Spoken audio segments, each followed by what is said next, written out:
Isa ka rin ba sa nangarap magkaroon ng sariling bahay? Tara, panoorin mo ang video na to. Noong una, hindi ko alam kung saan ko sisimula ng pangarap na magkaroon ng sariling bahay kasama ang girlfriend ko. Matagal na namin gustong magkaroon ng sariling bahay. Ngunit sa totoo lang, 100k lamang ang naipon naming pera galing sa maliit naming negosyo. Isang malaking tanong sa amin kung paano nga ba matutupad ang pangarap na ito. Nagsimula ako sa pagtatanong sa mga kaibigan at pamilya ko. Paano nga ba magsisimula at ano nga ba ang mga dapat gawin? Isa sa mga unang nag-advise sa akin ay ang nanay ko. Simulan ko daw muna kahit maliit lang na bahay. Kung 100k lang ang budget namin, hindi sapat yun para magpatayo ng isang malaking bahay.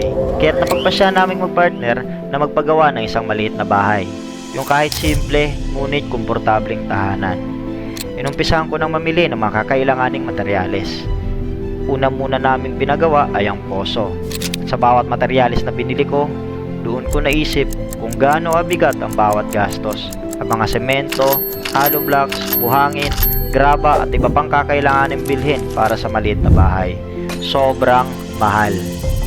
Unti-unti nang nauubos ang aming pera at pati sariling savings ng girlfriend ko, nagamit na namin.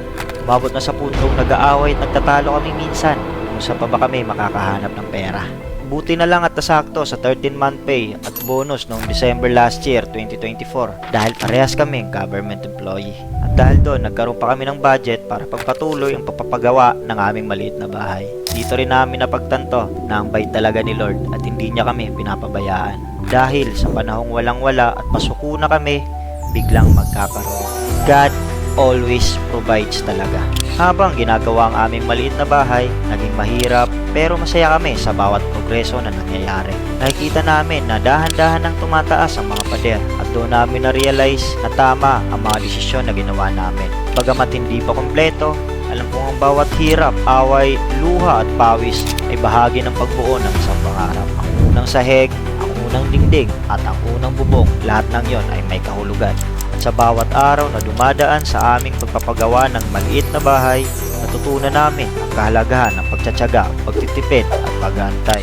Dahil hindi sa lahat ng oras ay makakamtan agad ang gusto mo. Ngunit sa bawat hakbang, nariyan ang mga oportunidad na magpatuloy. Isang araw, kapag natapos ang lahat, magbabalik tanaw ako sa mga araw na ang 100,000 pesos na iyon ay nagsimulang magbukas ng pinto para sa isang magandang bukas. Ito na ngayon ang inabot ng aming budget para sa pagpapagawa ng aming bahay. Bagamat maliit, ito ay simbolo ng aming sipag, tiyaga, sakripisyo at mga pangarap. Hindi na namin kailangan maghintay at magkaroon ng milyon-milyon para magsimula.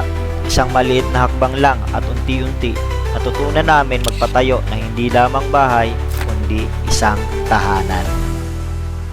Magkano kaya ang aabutin para matapos ang aming maliit na bahay? Abangan nyo sa mga susunod na video.